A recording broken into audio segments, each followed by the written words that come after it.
Welcome to Seven Figures and Beyond with your host, Greg Shuey, your e-commerce marketing expert. Hey everyone, welcome to episode 8 of the 7 Figures and Beyond podcast. I'm super stoked to be with you today. Laurel is back with us. I know she is stoked as well. Actually, I can never really tell when she's stoked. She's got a super good poker face. Hey, she's actually got a smile on, so that's fantastic. So if you need a reminder, or if you missed our last episode when Laurel was on, so she is our awesome VP of services here at Stride. So, basically she's an e-commerce wizard, or she's a woman, so she'd be a witch, but an e-commerce witch. How about that? Now that's really aggressive. So we're going to be sticking with wizard. She's an e-commerce wizard. She loves it. She loves it so much. So Laurel joins us once a month to talk about things that are working and that are not working for our clients here at Stride. And she has so much experience and so many insights to share, which is why I have her on so often. So if you listen to episode 3, we specifically talked about customer research and we talked about data mining and why it's absolutely critical for an e-commerce brand. Intimately knowing your ideal customer, what their problems are, what their pain points are, and what their unique buying journey looks like is really, in our opinion, the only way to scale your brand cost effectively. Because you can keep dumping cash into Meta, into Google, and you can get some pretty good returns there. But if you're not going out and actively trying to figure out where your ideal customer is, the ones that have higher average order value, the ones that have greater customer lifetime value, it gets really difficult to scale your brand and to stay profitable. So today's discussion is going to be a follow-up to that. We are going to be talking about fishing in ponds and meeting your potential customers where they spend time online, meeting them where they are. So you might be confused by that statement, and I can't remember where I heard it originally, but for some reason it's really stuck with me. And what it means is, like, the pond is the place or the community where your people hang out.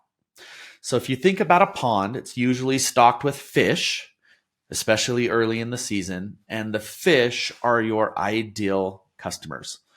So if you're familiar with fishing, there's rainbow trout. We have a lot of rainbow trout here in Utah.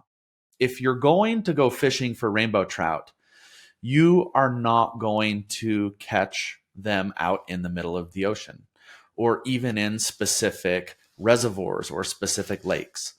Like, you are going to catch them exactly in the rivers and the lakes that they hang out in. So that's the very same concept with marketing, right? You can go out and you can spend a lot of money on Meta. Chances are your customers are on Meta, but are those ones that are going to have the high average order value, high customer lifetime value? Are those the ones that are on Meta? Maybe, but there could be other ponds and places out there online where those high value customers hang out online. And so that's what we're really going to talk about today. So Laurel, I've prepped a couple of questions to guide our conversation today. Are you ready to jump in? Yeah, let's go. Awesome. So the first question that I have are, what kind of tools can you use to research and uncover where your audience is at? Yeah. Last week, or the last episode, I guess, that we were on, it wasn't last week, we talked about focus groups being a really great spot or surveys in order to interview your customers. So, I just want to reiterate and hit on that again, that's a good place to start to find out where your customers are. But if you're like me, I'm a total introvert. I really struggle to talk to people and engage with them. So I prefer to play like a detective and just start looking at some data to try and lead me to those places. So a couple of tools that I like to use. The first is No Commerce, or any post-purchase survey that you can have. And you can determine where a customer, like they'll share with you where they remember you from. So maybe they came directly from an email source, but they first saw your business or they remember it from a meta ad on Instagram. Now, their memory may not be super reliable, but it's just a really good starting point is hearing what customers think is their place. That's where they first saw you, and that's a place for you to fish. So can I chime in really quick? Yeah, go for it. So I talk about no commerce a lot. I mean, we've probably talked about them on half of our podcast episodes. I talk about them all the time on LinkedIn. I live in no commerce. It's one of my tabs that's up. I find it to be like the most fascinating data. And one of my favorite things to look at inside of no commerce are all of the responses that come under the other option. So that first question on that post-purchase survey that we typically ask is, where did you first hear about us? And the responses that people put in are awesome. So one of our clients who sells baseball equipment, we did a pretty extensive research study for them. And we used no commerce to supplement a lot of that data. And we learned that there were several influencers, several vloggers. Do we still call them vloggers? Like video bloggers? I don't even know. I'm old. That's what we used to call them. Who knows? And then there were several forums where people were discussing their brand and discussing their product. When we brought this to their attention, they literally had no idea that these people were talking about them. It wasn't like they seeded these influencers or these video bloggers with product to talk about them. It was just happening organically. And we didn't know that either, right? But it opened up some opportunities to go and to have some discussions about sponsoring them, seeding them with additional product to review and so forth. And it can be a very powerful tool to kind of unlock those pools, those places where your ideal customer spends time online. Yeah. See, I love that it wasn't just this tool that you went and looked at and that we kind of just sat on that information saying, okay, that's great. It was then, okay, let's go out and have discussions with these influencers and talk to them about where or what we could do to get more product into their hands so that we can get more people aware of our clients' products and their store and get them to make that first purchase. The magic is in the follow-up. Yeah, for sure. So the second tool that I love to use is actually just Google Analytics referral traffic sources. I like to find the blog posts that are driving traffic to the website or consistently. A lot of times there's like a blog post that was published years ago or like a year ago, and it just continues to drive traffic, a little bit of traffic or a lot of traffic, depending on if it gets promoted on the front page or whatever. And a lot of times it can be like a roundup blog post. And a roundup blog post is when they list out like a bunch of different products. You'll see it around Mother's Day, like best gifts to give to a mom for Mother's Day or something like that. And you'll see them on places like, BuzzFeed will do it, publications, but Oprah's List will do it, CNN, Real Simple. Like these publications love to do these roundups and link to specific products. So if you can find those traffic sources, you can say, okay, a lot of our readers and traffic that's coming is from Real Simple. So what do we have to do to find those people, find out where they're also living?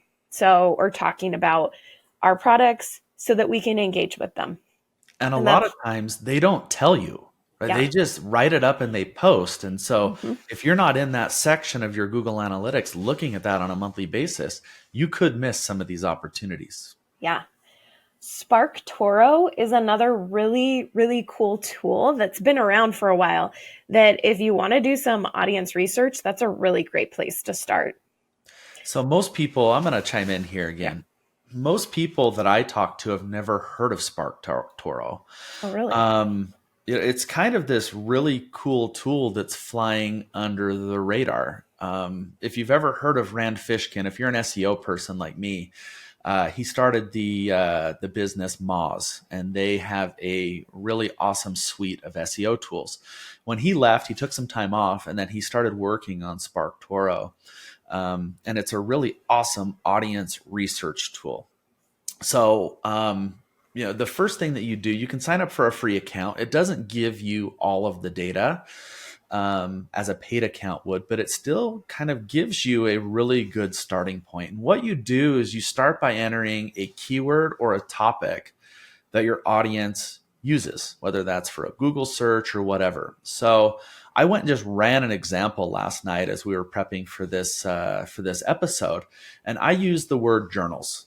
So in their database, it shows that there are almost 400,000 people who talk about journals online. So from there, you can drill down further and you'll be able to see which social media accounts they follow most.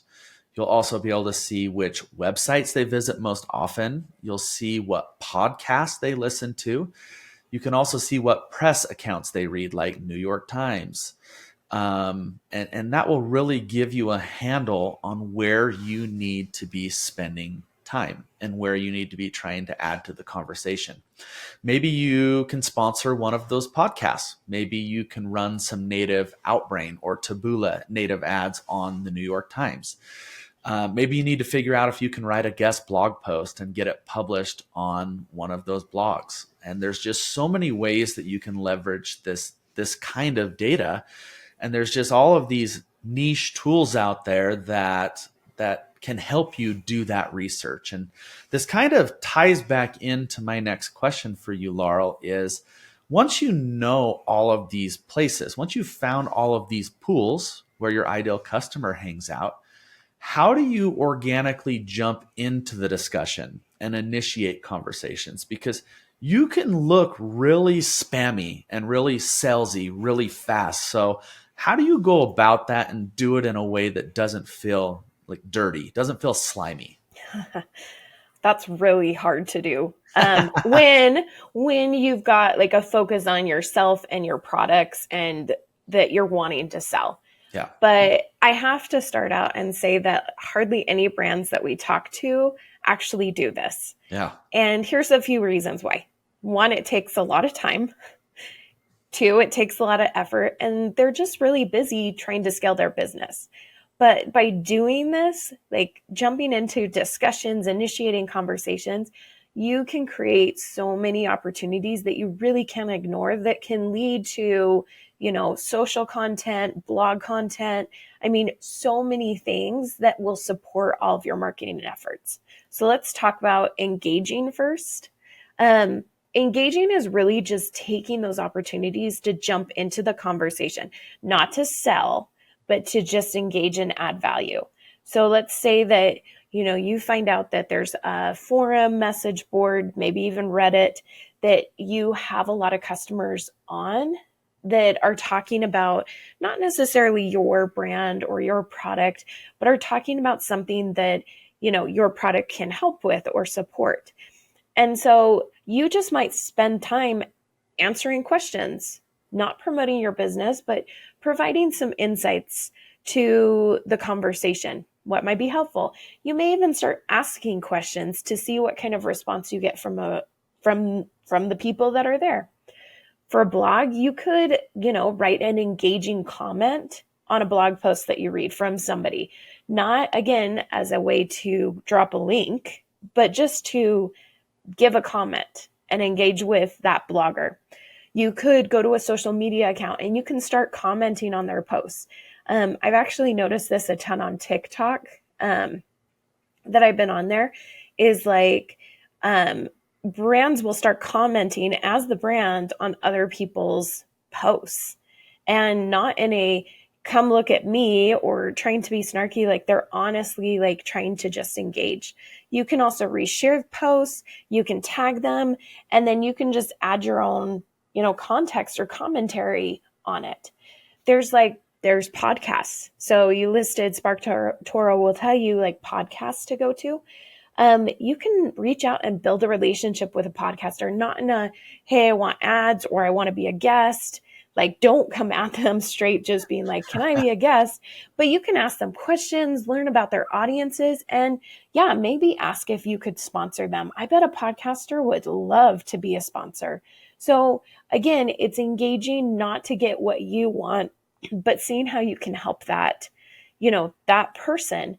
And then once you're building that relationship with a podcaster, typically they'll naturally want to invite you to be a guest because they are sometimes desperate to find qualified guests. And so your outreach, that relationship is a natural way to start talking about that opportunity. But you don't go in saying, I need this opportunity, give it to me.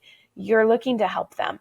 So as you do these things, those individuals that are behind these threads, the sites, the podcast episodes, the social accounts, they'll start to engage with you.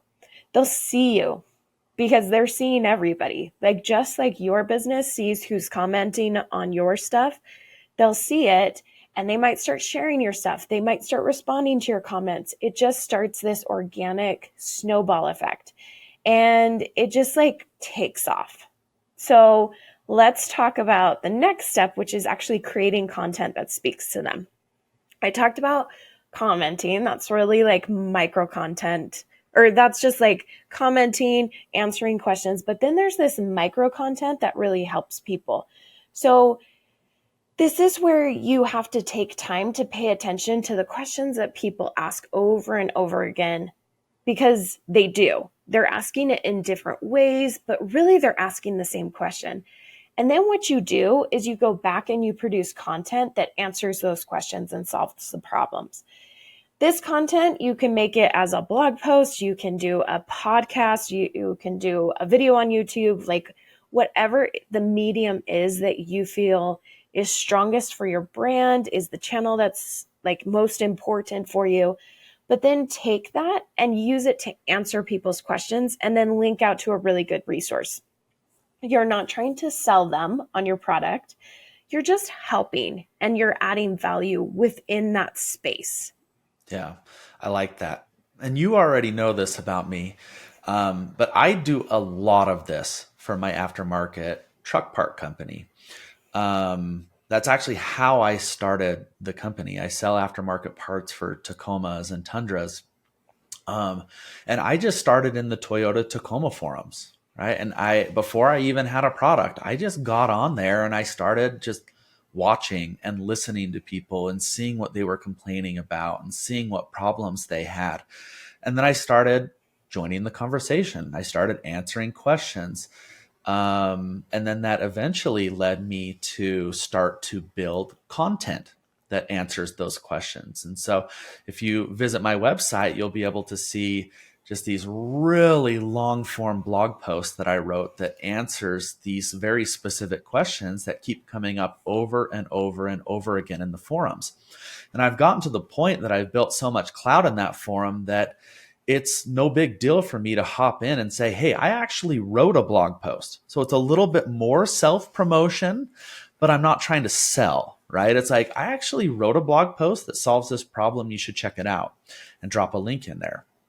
Over time, that's evolved to me taking all of that blog content and building out video assets that I then put on YouTube. And I can reference those. I'll drop links to those as well, which helps fuel the YouTube algorithm as we get more views and more likes and more shares and comments. And it all just, again, like you said, just kind of snowballs. It just organically snowballs over time, but you have to put in the work. And you have to have someone internally. It's really difficult to hire an agency. Like we don't do this very often for our clients. It's very difficult for an agency to be able to do that and have that deep subject matter expertise. You have to have someone internally who has that knowledge and doesn't sound just like a sneaky marketing person or a sneaky salesperson. They have to know what they're talking about and they have to be able to add value. And again, that's really where the magic really happens. Can I jump in? Because I have to say right now, there's a big thing in the SEO community because Reddit's taking over search engine results pages, like for a lot of different e-commerce queries. Yep. And so a lot of businesses are like, okay, well, we'll just jump into Reddit. Like, we'll hijack those posts that are ranking, and let's just get links back to our products. And they're missing the whole point of why I think the algorithm is favoring. Well, there's two parts to it. Number one, the algorithm's going to change. Reddit may not be ranking forever. We'll see. That's what we hope. That's what we hope. I just read yesterday that Google and Reddit now have a strategic partnership in place. Yeah, for AI. That's not ever going to happen. They're never going to remove them. It's not good. Okay, I'm sorry. Back to you. No, but it's okay. But like, that's totally the opposite of what we're talking about, is like not just going in for your own, like, to get products, like place to get the links back to build it, because people will see through it and they will rip you apart. Like, on Reddit, they'll rip you apart. On Twitter, they'll rip you apart. Like, everybody will. They'll judge you. They can smell a rat. They can smell you. Yeah. So like, take these Reddit forums that, or posts that are ranking, and see what people are asking about, and then create that content, and then go back in and see.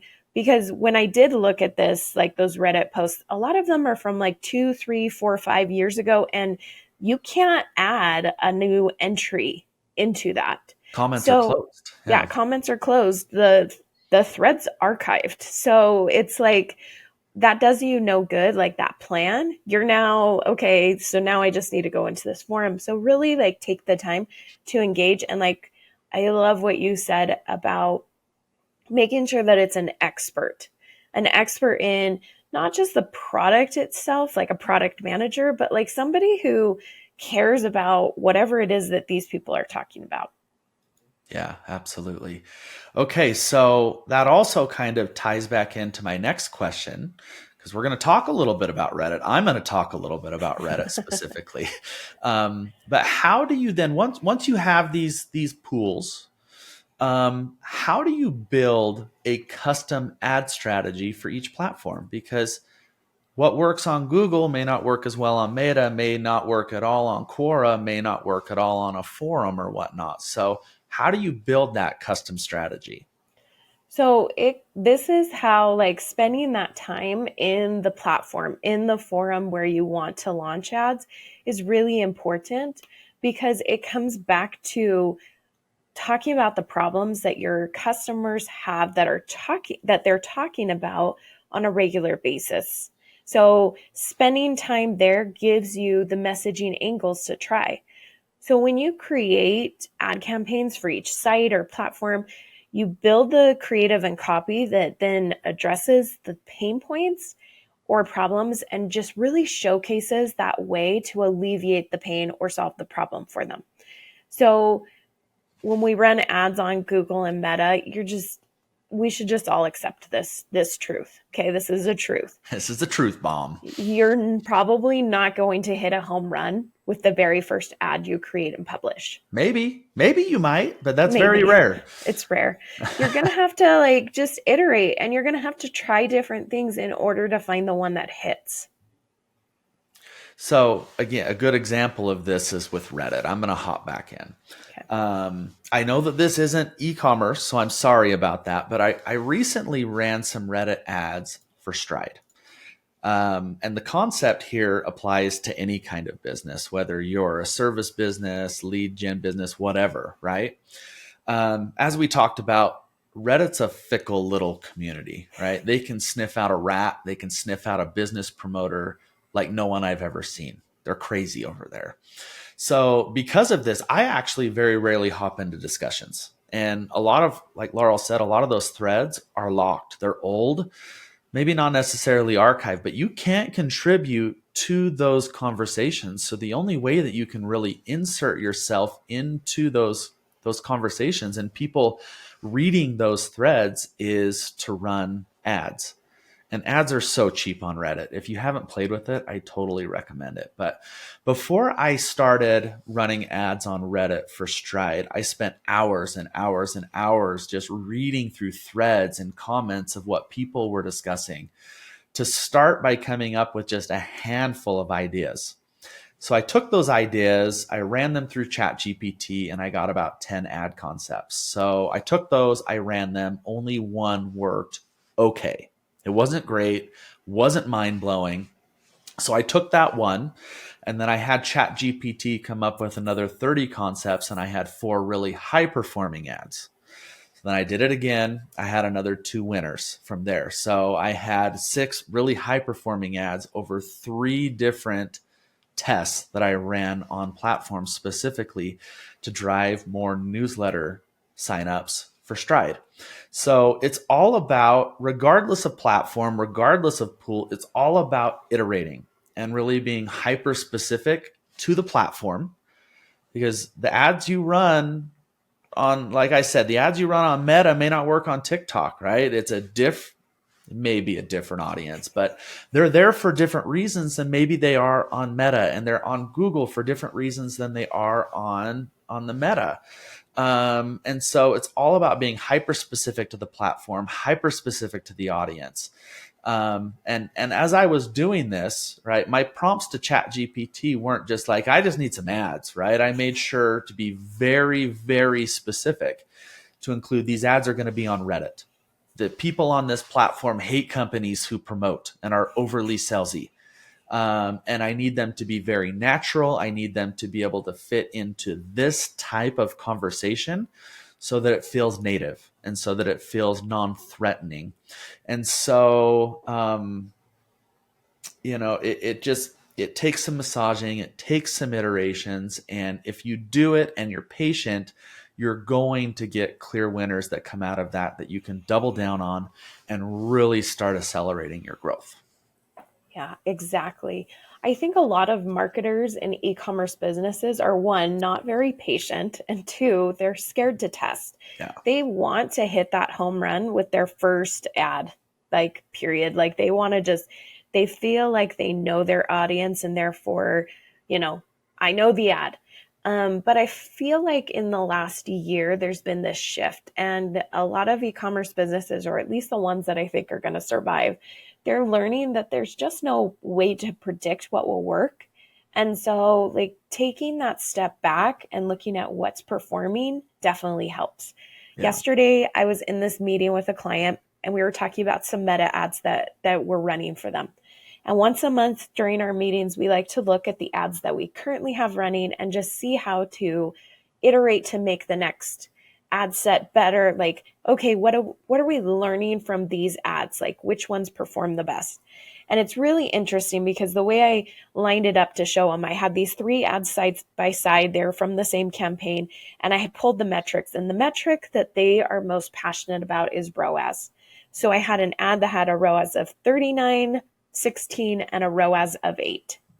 But I don't like to stop with just ROAS. So I added, what the ad spend for that specific ad was, what the revenue, how many purchases there were, so that we're not just relying on one metric, but we're taking this bigger picture of performance.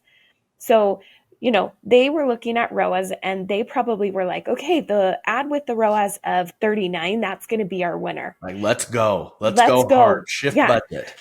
But I'm like, okay, well, let's look at it. And that 39 ROAS had spent $10 and gotten 1 purchase. Okay. That's great. But when we looked at this other ad with a ROAS of 8, which is still really good, a ROAS of 8, Meta was spending a lot more money on that ad. And the total number of the amount of revenue coming in from that was so good. And so, and that one, it didn't have a call to action on it. It did some different things.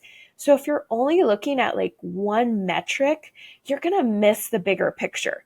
Yeah. And that, to look at all of that really helped us. And we started talking about, okay, what's the next iteration of this? What should we try to do, because of what we're seeing here? And I think that's where that magic happens of any custom ad strategy for any platform is, maybe you could test the ads that are performing really well on Meta, on Google or TikTok, and then just see what it is. And then say, okay, what did we learn from that, from all of the data? And let's try something new and try something different again. Yeah. It's really working and optimizing and iterating. And optimizing and iterating are something that marketers like to talk about, but I don't know that clients or businesses love to think about. but it's my favorite part because that's really where the ads perform well. You can have your ideas, but like engaging with your audience, talking to them, being where they are and finding out what their issues are is going to help you find more opportunities and just like build that messaging to test that's going to make your ads find success. That's awesome. That's awesome. Lots of good ideas in there. Cool. So, I mean, that's pretty much a wrap for this week. It was a really great discussion. I think that as we talked about at the beginning, like these are things that most brands don't either think about at all, or they think about it and they just can't do it. They don't have the time. They don't have the resources to be able to knock it out. So I think it's important to always talk about these things and show the value that they can bring to any, kind of organizations. So thank you, Laurel, so much for being with us today and sharing those things with us. So on our next episode, which is actually tomorrow, yes, back-to-back podcasts. I've never done that before, so here we go. We're actually not going to be talking about marketing, like at all. Pretty wild, huh? So not talking about marketing on a marketing podcast, but stay with me. I promise there's a reason for every discussion that we're having here. I'm bringing in a gentleman named Ross Brenner, and he is from a company called Profit Trust. And we are going to talk about how to reduce your FedEx and UPS expenses by capturing unclaimed shipping refunds. It's something that I had never heard before I had actually talked to Ross, is that a lot of brands out there have these shipping refunds that they can go out and capture and get those and put those back into their business. And the reason I wanted to have him on the podcast is because you're probably missing out on hundreds, if not thousands of dollars a month in unclaimed shipping refunds. And that's money that you can then take and turn around and invest directly into your marketing to continue to fuel your growth. Sometimes brands struggle to find the cash to be able to invest back in their marketing. And this is just one way to be able to get some of that money, free up some funds, and be able to use that to really accelerate their growth. And you've got to come up with that money somewhere, right? All right. So, that's pretty much a wrap for today. So as always, take what you learned here, make a plan, and take massive action this year. Thanks so much for joining us.